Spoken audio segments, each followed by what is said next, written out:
SFIക്കാരുടെ കൊടും ക്രൂരത വീണ്ടും ഒരു മരണത്തിനു കൂടി ഇടയാക്കിയിരിക്കുകയാണ്. കേരള സർവകലാശാല യുവജനോത്സവത്തിൽ വിധികർത്താവായി വിളിച്ചു വരുത്തിയ ആളെ ഇവര് പറഞ്ഞത് കേട്ടില്ല എന്നതിന്റെ അടിസ്ഥാനത്തിൽ മുറിയിൽ കൊണ്ടുപോയി ക്രൂരമായി മർദ്ദിച്ചു. ഇപ്പൊ അദ്ദേഹത്തിന്റെ വീട്ടിൽ പോയി ആത്മഹത്യ ചെയ്തിരിക്കുകയാണ്. ശരീരത്തിൽ മുറിവുകളുണ്ട്. വിധികർത്താവിനെ വിളിച്ചു വരുത്തിയിട്ടാണ് ഒരു നൃത്താധ്യാപകനെ ക്രൂരമായി മർദ്ദിച്ചത്.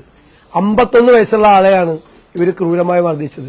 ഇവന്റെയൊക്കെ അച്ഛനാവാൻ പ്രായമുള്ള ആളെയാണ് ഒരു മുറിയിൽ കൊണ്ടുപോയി ക്രൂരമായി മർദ്ദിച്ചത്. അപ്പൊ സിദ്ധാർത്ഥിന്റെ മരണം ഇവരുടെ കണ്ണ് തുറപ്പിച്ചിട്ടില്ല. ഇവര് വീണ്ടും കേരള സമൂഹത്തെ വെല്ലുവിളിക്കുകയാണ് എന്നതിന്റെ ഏറ്റവും അവസാനത്തെ ഉദാഹരണമാണ് സർവകലാശാല യുവജനോത്സവത്തിൽ നടന്നത്. സിദ്ധാർത്ഥിന്റെ മരണത്തിന് ശേഷം കൊയിലാണ്ടിയിലെ അമലിനെ കൊണ്ടുപോയി ഒരു ഇടിമുറിയിൽ വെച്ച് ക്രൂരമായി മർദ്ദിച്ചു. വീണ്ടും ഇവര് വ്യാപകമായ ആക്രമണങ്ങൾ സർവകലാശാല യുവജനോത്സവവുമായി ബന്ധപ്പെട്ട് KSU ജയിച്ച കോളേജിലെ മുഴുവൻ കുട്ടികളെയും ഇവർ മർദ്ദിച്ചു. അവിടെ ജയിച്ച യൂണിയൻ ഭാരവാഹികളെയും KSU ഭാരവാഹികളെയും. അതിന് പുറമെയാണ് ഒരു 51 വയസ്സുകാരനെ മുറിയിൽ കൊണ്ടുപോയി ക്രൂരമായി മർദ്ദിച്ചു. അതിൽ മനംനൊന്ത് ഞാൻ നിരപരാധിയാണെന്ന് എഴുതി വെച്ച അയാൾ ആത്മഹത്യ ചെയ്തത്. ഇവർക്കെതിരായിട്ട് കൊലക്കുറ്റത്തിനാണ് യഥാർത്ഥത്തിൽ കേസെടുക്കേണ്ടത്. മുഖ്യമന്ത്രി പിണറായി വിജയൻ ഇവർക്ക് ഒരുക്കി കൊടുത്തിരിക്കുന്ന തണലാണ് ഈ ക്രിമിനലുകൾ ഇങ്ങനെ കേരളത്തിൽ അഴിഞ്ഞാടിക്കൊണ്ടിരിക്കുന്നത്. ഇനി കേരളത്തിലെ രക്ഷകർത്താക്കൾ ഇറങ്ങി ഇവരിൽ നിന്ന് നമ്മുടെ കുട്ടികളെ രക്ഷിക്കാൻ വേണ്ടി ഇറങ്ങേണ്ട സ്ഥിതിയിലേക്ക് കാര്യങ്ങൾ വന്നിരിക്കുകയാണ്. അപകടകരമായ നിലയിലേക്ക് കേരളത്തിൽ എത്തിച്ചുകൊണ്ടിരിക്കുകയാണ്. വീണ്ടും രക്ഷകർത്താക്കളുടെ ഭീതി ഭയങ്കരമായി വർദ്ധിച്ചിരിക്കുകയാണ്. കുഞ്ഞുങ്ങളെ കോളേജിൽ അയക്കാൻ പേടിയാണ് എന്നാണ് മാതാപിതാക്കൾ ഫോൺ ചെയ്ത് പറയുന്നത്. എന്ത് ധൈര്യത്തിലാണ് കുട്ടികളെ കോളേജിൽ അയക്കുന്നത് എന്ന് മാതാപിതാക്കൾ ചോദിക്കുന്ന ഒരു കാലത്തിലേക്ക് കേരളത്തെ ഇവർ കൊണ്ടുപോയിരിക്കുന്നു. ഈ ക്രിമിനലുകളെ ഇവർ നിയന്ത്രിച്ചില്ലെങ്കിൽ അവരെ നിയന്ത്രിക്കാൻ ഞങ്ങൾ തന്നെ രംഗത്തിറങ്ങേണ്ട സ്ഥിതി ഉണ്ടാക്കരുത് എന്നാണ് എനിക്ക് മുഖ്യമന്ത്രിയോടുള്ള വിനയപൂർവമായ അപേക്ഷ. അതുപോലെ ഈ FCI ഗോഡൌണിൽ കിടക്കുന്ന അരി കൊണ്ടുവന്ന് വില കൂട്ടി BJPക്കാരെ കൊണ്ട് വിറ്റഴിപ്പിച്ച നരേന്ദ്രമോദിയുടെയും കേന്ദ്ര സർക്കാരിന്റെയും അല്പത്തരം എന്ന് പറഞ്ഞ് ഞങ്ങൾ എല്ലാവരും ആക്ഷേപിച്ചു. അല്പത്തരം എന്ന് പറഞ്ഞു കേരളത്തിലെ മുഖ്യമന്ത്രിയും പറഞ്ഞിരുന്ന അല്പത്തരം. അപ്പൊ അതിനേക്കാൾ വലിയ അല്പത്തരമാണ് കേരള അരിയുടെ പേരിൽ ഇപ്പൊ സംസാരത്തിൽ നടന്നുകൊണ്ടിരിക്കുന്നത്. എന്താ റൈസ്? എന്താ റൈസ്? 10 കിലോ അരി നേരത്തെ തന്നെ കൊടുക്കുന്നതാണ്. അത് അന്ന് ഇഷ്ടംപോലെ അരി ജയ, മട്ട, കുറുവ അരികൾ വാങ്ങാൻ വേണ്ടിയിട്ടുള്ള സൗകര്യം ഉണ്ടായിരുന്നു. ഇപ്പൊ അത് മാറ്റി ആ 10 കിലോ അരിക്ക് അകത്ത് തന്നെ 5 കിലോ ആയി മട്ട, കുറുവ, ജയ അരി വാങ്ങിക്കാനുള്ള പരിമിതപ്പെടുത്തി. ബാക്കി 5 കിലോ പച്ചരി ഉണ്ടാക്കാൻ ശ്രമിക്കാം എന്നാണ് മന്ത്രി പറയുന്നത്. അപ്പൊ പുതിയ അരിയല്ല, കൂടുതൽ അരിയല്ല, ഈ 10 കിലോ തന്നെ കൊടുക്കുന്നില്ല. കഴിഞ്ഞ കുറെ നാളുകളായി കൊടുക്കുന്നില്ല. ഇപ്പൊ തന്നെ ഈ റൈസിന്റെ പ്രഖ്യാപനം കഴിഞ്ഞതിന് ശേഷം ഒരു സ്ഥലത്ത് അരിയില്ല, ഉദ്ഘാടനം മാത്രമാണ്. അപ്പൊ നരേന്ദ്രമോദിയേക്കാൾ വലിയ അല്പത്തരമാണ് ഇപ്പൊ പിണറായി വിജയൻ കാണിച്ചിരിക്കുന്നത്. അവര് ചെയ്ത അല്പത്തരമാണ്, അതിനേക്കാൾ വലിയ അല്പത്തരം. ഇപ്പൊ ആകെയുള്ളത് എന്താ? റൈസ് എന്ന് എഴുതിയ സഞ്ചി മാത്രമാണ്. സഞ്ചി ഒരു പുതിയതായിട്ടുള്ള എന്തെങ്കിലും ആനുകൂല്യം ഇല്ല. നിലവിലുണ്ടായിരുന്ന ഒരു ആനുകൂല്യത്തെ പരിമിതപ്പെടുത്തുകയാണ് ഈ റൈസിലൂടെ ചെയ്തിരിക്കുന്നത്. ഇവരാരെയാണ് കബളിപ്പിക്കുന്നത്? എന്തിനാണ് ഈ ജനങ്ങളെ ഇങ്ങനെ പറ്റിക്കുന്നത്? ഇപ്പൊ തന്നെ പ്രതിസന്ധിയിലാണ് ആളുകൾ. ജീവിക്കാൻ നിവൃത്തിയില്ലാതെ പ്രയാസപ്പെടുന്ന മനുഷ്യരെ ഇങ്ങനെ കളിപ്പിക്കരുത് എന്നാണ് എനിക്ക് മുഖ്യമന്ത്രിയോടും ഭക്ഷ്യമന്ത്രിയോടും എനിക്ക് വിനയപൂർവ്വം എനിക്ക് അഭ്യർത്ഥിക്കാനുള്ളത്. അതുപോലെ നമ്മുടെ LDF കൺവീനറാണോ NDA കൺവീനറാണെന്നാണോ ഞാൻ പറയേണ്ടത് EP ജയരാജനെ പറ്റി. കേരളത്തിലെ സംഘപരിവാർ ശക്തികളുടെ B ടീമിന്റെ ക്യാപ്റ്റനാണ് ഇപ്പോ EP ജയരാജൻ. അതിന്റെ നോൺ പ്ലേയിങ് ക്യാപ്റ്റനും കോച്ചുമാണ് പിണറായി വിജയൻ. ഇവരെ എവിടേക്കാണ് പോകുന്നത്? കേരളത്തിലെ CPM LDF കൺവീനർ എന്ന് പറയാണ് BJPയുടെ മികച്ച സ്ഥാനാർത്ഥികളാണ്. തിരുവനന്തപുരത്തെ, ആറ്റിങ്ങല്, കോഴിക്കോട്, അല്ലെ കുറെ സ്ഥലത്തെ സ്ഥാനാർത്ഥികളെല്ലാം മികച്ച സ്ഥാനാർത്ഥികളാണ്. തൃശ്ശൂരിലെ എന്ന് ആരാ പറയുന്നത്? LDF convener. തിരുവനന്തപുരത്തെ സ്ഥാനാർത്ഥിയോട് അദ്ദേഹത്തിന് ഒരു പ്രത്യേകമായ മമതയുണ്ട്. അപ്പൊ കേരളത്തിലെ CPM ഇപ്പോ ഞങ്ങൾ നേരത്തെ ആരോപിക്കുന്നത് പോലെ BJP നേതൃത്വവുമായിട്ടുള്ള അന്തർധാര മാത്രമല്ല, അവരുമായിട്ട് ബിസിനസ് പാർട്ണർഷിപ്പ് തുടങ്ങിയിരിക്കുകയാണ്.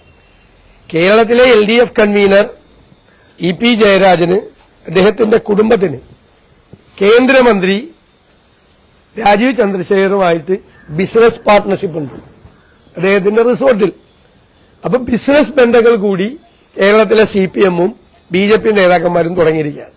നേരത്തെ തന്നെ ഇവർ തമ്മിലൊരു അന്തർധാരയും ധാരണയുണ്ട്. ഇപ്പോ RSSന്റെ പത്രമായിരുന്നു ഓർഗനൈസർ, അതിന്റെ ചുമതലയുള്ള ആളായിരുന്നു ബാലശങ്കർ അല്ലെ. ബാലശങ്കർ ഈ കഴിഞ്ഞ നിയമസഭാ തെരഞ്ഞെടുപ്പിന് ശേഷം പറഞ്ഞു, ഞങ്ങൾ കേരളത്തിലെ CPM-ഉമായി ഞങ്ങൾ ധാരണയുണ്ടായിരുന്നു, ആർക്കും നിഷേധിക്കാൻ പറ്റില്ല, അതൊരു രാഷ്ട്രീയ ആരോപണമല്ല, ഞങ്ങൾ ധാരണ ഉണ്ടായിരുന്നു. പ്രൈം മിനിസ്റ്ററുടെ ഓഫീസൊക്കെ ആയിട്ട് ബന്ധപ്പെട്ട് പ്രവർത്തിക്കുന്ന ആളാണ് ബാലശങ്കർ. ബാലശങ്കർ ഓർഗനൈസറിന്റെ ചുമതലയുള്ള ആൾ കൂടിയാണ്, അറിയപ്പെടുന്ന രാജ്യത്ത് അറിയപ്പെടുന്ന RSS നേതാവ്. അയാൾ തന്നെ പറയുകയാണ് കഴിഞ്ഞ കാലഘട്ടത്തിൽ ഇവരുമായിട്ടൊരു ബന്ധം ഉണ്ടായിരുന്നു എന്ന് പറയുകയാണ്. ആ കാലത്ത് നിയമസഭാ കാലത്ത്. അപ്പൊ ആ ബന്ധം ഇപ്പോഴും തുടരുകയാണ്. ഇവർ തമ്മിൽ അവിഹിതമായ ബന്ധങ്ങൾ തുടരുകയാണ്. അതിപ്പോ ബിസിനസ് പാർട്ട്ണർഷിപ്പിൽ വരെ എത്തി. സ്വന്തം പാർട്ട്ണറെ കുറിച്ച് ജയരാജൻ ആൾ ഡീസന്റാണ്. കാരണം സ്വന്തം പാർട്ട്ണറെ തള്ളി പറയാൻ പറ്റുമോ? സ്വന്തം പാർട്ട്ണർ സ്ഥാനാർത്ഥിയായി മത്സരിക്കുമ്പോൾ ആ സ്ഥാനാർത്ഥിക്ക് അനുകൂലമായിട്ട് പറയണ്ടേ? അതാണ് ജയരാജൻ പറഞ്ഞത്. ജയരാജൻ പുറപ്പുറത്ത് കയറി പറയാണ്. BJPക്ക് കേരളത്തിൽ ഇല്ലാത്ത സ്പേസ് CPM നേതാക്കൾ ഉണ്ടാക്കി കൊടുക്കുകയാണ്. അവർ തമ്മിൽ ധാരണയാണ്. നിങ്ങൾ എന്ത് ധാരണയാണെങ്കിലും ഒരു സീറ്റിൽ പോലും BJPയുടെ അക്കൗണ്ട് തുറക്കാൻ കേരളത്തിൽ UDF സമ്മതിക്കില്ല. അതാണ് ഞങ്ങളുടെ കടുത്ത നിലപാടാണ്, കർശനമായ നിലപാടാണ്. ഒരു സീറ്റിൽ പോലും BJPയുടെ അക്കൗണ്ട് കേരളത്തിൽ തുറക്കാൻ ഞങ്ങൾ സമ്മതിക്കില്ല. അതാണ് ഞങ്ങൾക്ക് പറയാനുള്ളത്.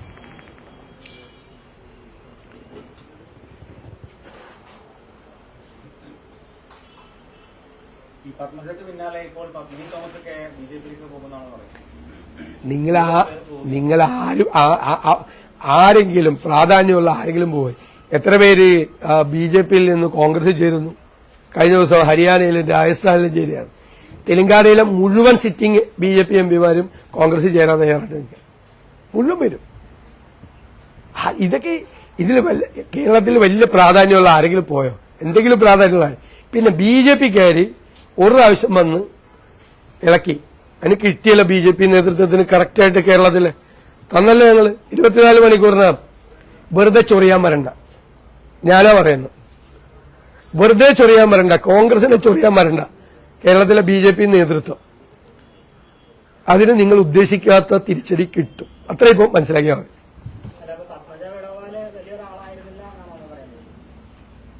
പറഞ്ഞല്ലോ, അതൊക്കെ പറഞ്ഞു കഴിഞ്ഞ ക്ലോസ് ചെയ്ത ചാപ്റ്ററാണ്. എല്ലാ ദിവസവും നിങ്ങൾ രാവിലെ വന്ന് കൈരളിക്കാരൻ വീണ്ടും പത്മജ എന്ന് പറയുന്ന വിഷയം എടുത്തിട്ടിട്ട് വീണ്ടും അത് ചർച്ച ചെയ്യാൻ ആഗ്രഹിക്കുന്നു. കാരണം അത് CPM-ന്റെ അജണ്ടയാണ്. CPM ആണ് ഇടനിലക്കാരായി അപ്പുറത്ത് കൊണ്ടുപോയി കൊടുക്കാൻ നിന്നത്. ഇപ്പൊ കഴിഞ്ഞ ദിവസം കുറെ പേര് പറഞ്ഞല്ലോ, ദല്ലാൽ നന്ദകുമാർ പറഞ്ഞല്ലോ. ഈ ദല്ലാൽ നന്ദകുമാറിന്റെ ഫോണിലൊക്കെയാണ് കേരളത്തിലെ CPM-ന്റെ ഓപ്പറേഷൻ നടക്കുന്നത്. ദല്ലാൽ നന്ദകുമാറൊക്കെയാണ് CPM-ന് ഇടനിലക്കാരായി നിൽക്കുന്നത്.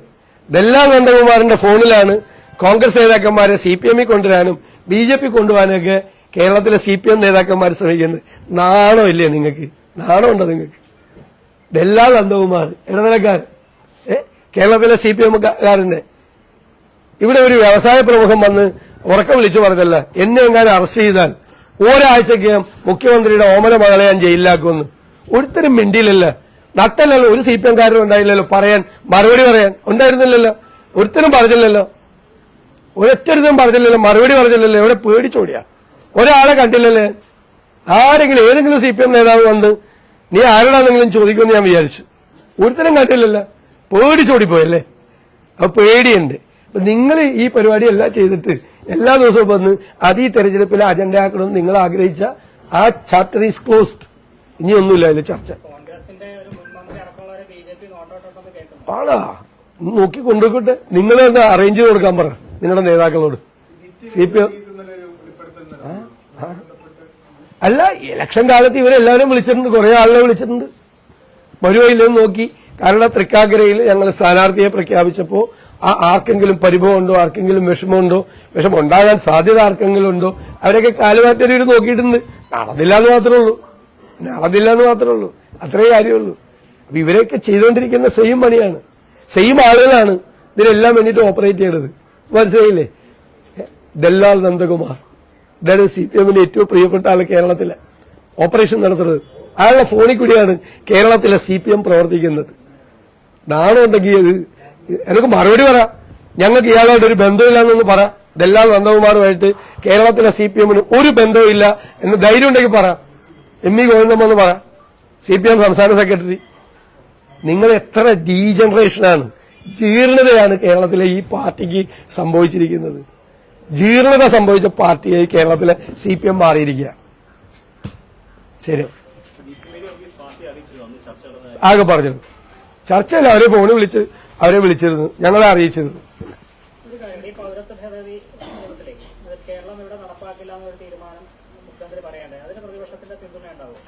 കേരളത്തിൽ നടപ്പാക്കാൻ പറ്റില്ല എന്ന് പറയാൻ പറ്റില്ല. അത് ആളെ കബളിപ്പിക്കാൻ പറഞ്ഞ കേന്ദ്ര നിയമമാണ്, പാർലമെന്റ് പാസാക്കിയ നിയമം.